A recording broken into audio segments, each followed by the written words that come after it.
नमस्कार दोस्तों। आज पूरी सोसाइटी एक नई रोग से ग्रसित है।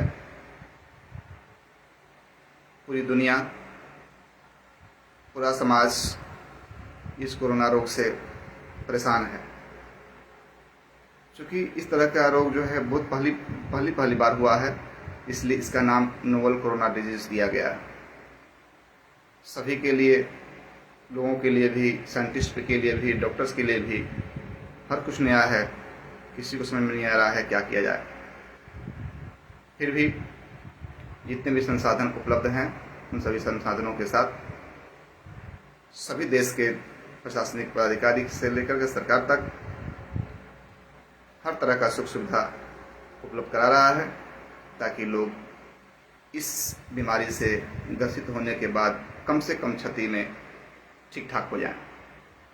आज हम सभी लोग इस पर पोस्ट कोविड मीन्स कोरोना से के लक्षण आने के बाद, ठीक होने के बाद के कुछ लक्षण आ रहे हैं, उन सभी के विषय में चर्चा करेंगे।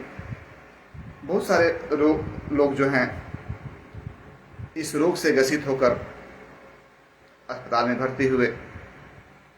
कुछ लोग जो है अपने आप को घर में रह के ही ठीक कर लिए। जिन लोगों की तबीयत ज़्यादा बिगड़ी, उनका स्वर्गवास भी हुआ।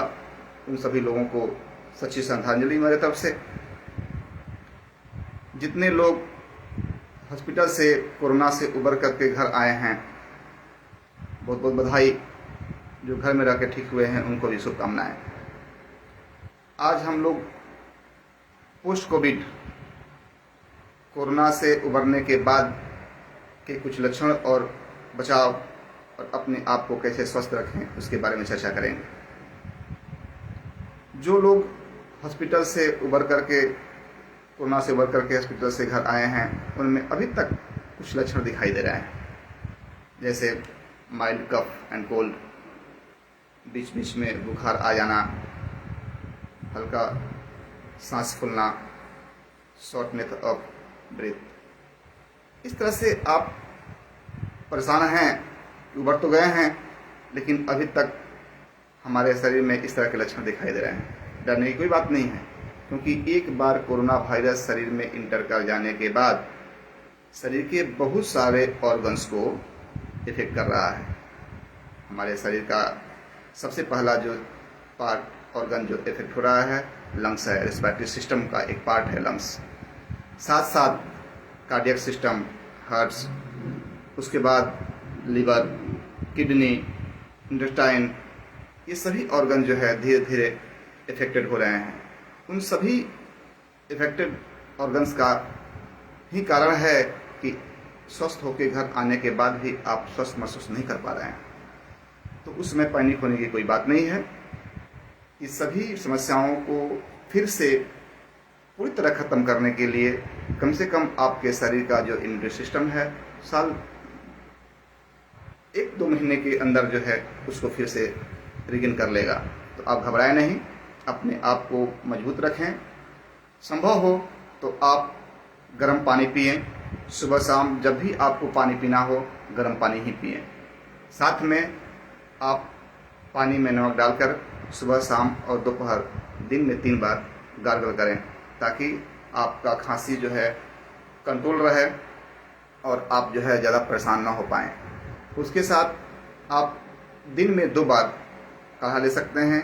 काढ़े में अजवाइन, लौंग, सौंठ, काली मिर्च, गुड़ और तुलसी के पत्ता से बना हुआ काढ़ा आप आधा कप सुबह और आधा कप शाम में ले सकते हैं। ये आपको खांसी और सर्दी में बहुत ही लाभदायक सिद्ध होगी। और इतना ही नहीं, इससे आपकी इम्यूनिटी पावर बनी रहेगी, ताकि आप में सेकेंडरी इन्फेक्शन न हो पाए। साथ ही कभी कभी आपको बीच बीच में बुखार भी आ जाता होगा, तो आप अपने नज़दीकी के डॉक्टर से मिलकर के बुखार की दवा ले सकते हैं। और कोई दवा लेने की जरूरत नहीं है, क्योंकि आपका ट्रीटमेंट, आप जो है अच्छी तरह से ट्रीटमेंट करा कर घर लौट चुके हैं। तो आप दवा का अधिक डोज न लें, क्योंकि दवा से जो है आपका इम्यूनिटी पावर और घटेगा। तो आप घर के ही इस रेमेडी से अपना इम्यूनिटी पावर बढ़ाएं और जल्द से जल्द स्वस्थ होने की कोशिश करेंगे। उसके साथ साथ आप देखेंगे कि इसी दौरान कभी कभी किसी को अचानक चेस्ट पेन हो रहा है, तो अचानक एक्यूट चेस्ट पेन होने के बाद जिस तरह से आप देखे होंगे रोहित सरना जी के सब्जेक्ट में कि उनको भी कोविड से निजात पाने के बाद वो घर आ गए थे, डिस्चार्ज हो गए थे, डिस्चार्ज के घर आ गए थे, स्वस्थ थे, लेकिन अचानक उनको एक बार एक्यूट चेस्ट पेन हुआ और उसको लेकर उनको फिर से अस्पताल में भर्ती कराना पड़ा। तो वो एक्यूट चेस्ट पेन जो है वो ड्यू टू पोस्ट कोविड लक्षण, उसमें होता क्या है कि जब कोरोना संक्रमित लोग हुए तो वो हार्ट पर इफेक्ट करता है और साथ साथ आपके ब्लड वेसल्स में क्लॉट जमा कर देता है। तो क्लॉट बनने से, ब्लड वेसल्स में क्लॉट बनने से हार्ट को जो ब्लड है वो प्रॉपर वे में सप्लाई नहीं हो पाता है, जिससे अचानक एक माइल्ड हार्ट अटैक का सिम्टम आता है जो एक्यूट चेस्ट पेन के रूप में दिखाई देता है। तो उस समय आप जो है वेट ना करें, आप उसको इग्नोर ना करें, आप जल्द से जल्द नियर बाई हॉस्पिटल या किसी डॉक्टर से संपर्क करें और उसके सलाह के अनुसार जो आपको सलाह देता है उस तरह से आप उसका सलाह मान करके उसका इलाज करवाएं, क्योंकि उसको इग्नोर करना आपके लिए खतरे से खाली नहीं होगा।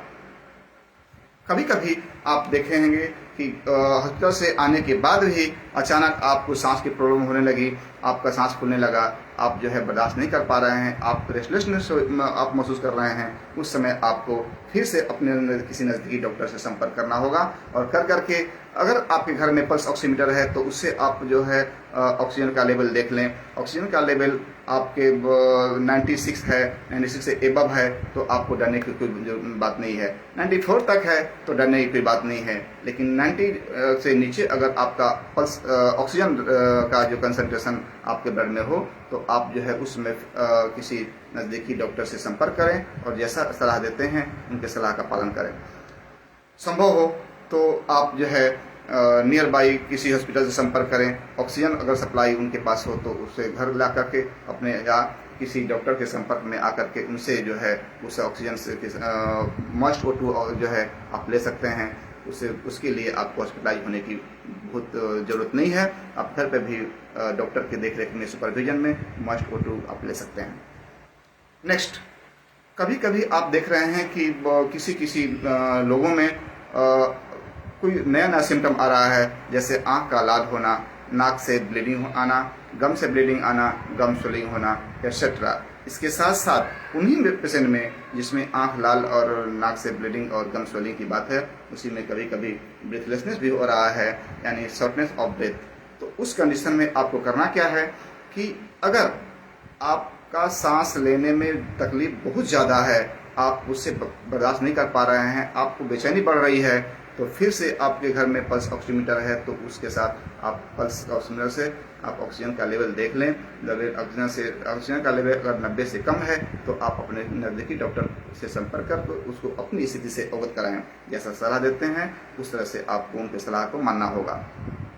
साथ ही कुछ पेशेंट ऐसे हैं जो कोविड से उबरने के बाद उनमें हाइपरटेंशन का जो है शिकायत आ जा रहा है, दैट मीन्स ब्लड प्रेशर बढ़ने की शिकायत आ रही है। तो ब्लड प्रेशर बढ़ने के बाद आप ज़्यादा चिंतित न हों, क्योंकि उस समय कोरोना से संक्रमण के समय लोगों में इतना तनाव हो रहा है कि उस तनाव से हाइपरटेंशन का लक्षण आ रहा है। अगर आपकी बीपी 140 से 90 है तो आपको डरने की कोई ज़रूरत नहीं है। अगर आपकी बीपी 160 या 50, 60, 70 ऊपर तक जा रहा है और जो डायस्टोलिक है नीचे वाला वो अगर 100 तक है तो आप अपने नज़दीकी किसी डॉक्टर से संपर्क करके एंटी हाइपरटेंसिव ड्रग ले सकते हैं। साथ में कुछ लोगों को जो कोरोना से पीड़ित थे आज नेगेटिव हैं, लेकिन वो जो है घर में आने के बाद उनको डायबिटीज़ का लक्षण दिखाई देने लगा। जांच कराने पर डायबिटीज़ जो है 200, 300, 250 इस तरह से डायबिटीज़ का लेवल आ रहा है, ब्लड शुगर का लेवल आ रहा है। तो आप फिर भी पैनिक ना हो, क्योंकि कोरोना के दौरान कुछ मेडिसिन के लेने से, जैसे स्टेरॉयड इत्यादि लेने से आपका जो है ब्लड शुगर लेवल बढ़ जा रहा है। तो आप टेम्प्रोरी किसी डॉक्टर से, आप अगल बगल के नियर बाई डॉक्टर से आप संपर्क करें और टेम्प्रोरी कोई एंटी डायबिटिक ड्रग ले सकते हैं। उससे जो है आपका डायबिटीज कंट्रोल ही नहीं ठीक हो जाएगा, क्योंकि ये जो है आफ्टर इफेक्ट ऑफ कोविड इस हिसाब से आपको डायबिटीज आ रहा है। तो उसे डरने की बात नहीं है कि आपको हमेशा के लिए हो गया है। उसे आफ्टर इफेक्ट कोविड मान सकते हैं और वो एंटी हाइपरटेंसिव ड्रग लेने से आपका वो डायबिटीज जो है वो ठीक हो सकता है। और उसके साथ साथ आप देखेंगे कि कुछ लोग जो है सांस फूलने की समस्या जो है लगातार बना रहा है। लगातार मीन्स आप 15 दिन बीत गया, 20 दिन बीत गया, फिर भी उसके साथ साथ जो है सांस फूलने की समस्या हो रही है। आप इससे भी पैनिक ना हो, क्योंकि आपके कोरोना के समय आपका कोरोना वायरस जो था वो लंग्स पे इतना बुरी तरह से प्रभाव डाला होगा कि आपके लंग्स के जो सेल्स वो हैं वो डैमेज हो चुके होंगे। लंग्स के एक्चुअली कोरोना का जो वायरस होता है सबसे पहले लंग्स में जाकर के एल्वेलाई में जाकर के सेट होता है। एल्वेलाई जो है वह जो है लंग्स का सबसे अंतिम माने इकाई बोलते हैं, यूनिट ऑफ लंग्स। तो वो एल्वेलाई के जो स्पेस होते हैं उसमें जाकर चिपक जाता है और वहाँ उसके स्पेस को कंपैक्ट कर देता है। इस तरह से लंग्स का आपका ऑक्सीजन कैरिंग कैपेसिटी जो होती है वो धीरे धीरे कम हो जाती है और उस कम होने से आप जो है सांस की समस्या महसूस कर रहे हैं या शॉर्टनेस ऑफ ब्रीथ हो रहा है, आपके सांस लेने में दिक्कत हो रही है। तो अगर बहुत ज़्यादा समस्या है सांस की तो आप सोच सकते हैं, लेकिन हल्का फुल्का सांस हो रहा है तो उसके लिए आप आराम करें, बेड रेस्ट करें, कंप्लीट बेड रेस्ट करें, साथ में जो आपको उपाय बताया गया काढ़ा लें। तो इस तरह से आप करेंगे तो आपका जो है ये समस्या समाधान हो जाएगा। लेकिन उसके बावजूद भी अगर ये लगातार बना रहा है, आप बर्दाश्त नहीं कर पा रहे हैं, बेचैनी हो रही है, तो इसका मतलब हुआ कि आपके शरीर में, आपके फेफड़े में जो निमोनिया हो गया था उस निमोनिया में कोई और भी इन्फेक्शन, सेकेंडरी इन्फेक्शन हो गया है। तो नज़दीकी के डॉक्टर से मिल करके उचित सलाह लें, उसके बाद ही मेडिकेशन फिर शुरू करें। अब आते हैं हम उसके बाद कुछ लोग ऐसे हैं जिनके शरीर में कमजोरी, फैटिगनेस, मस्कुलर पेन, इस तरह का दर्द, चेस्ट पेन, इस तरह का जो है दर्द महसूस कर रहे हैं, कभी कभी हेडेक हो जा रहा है।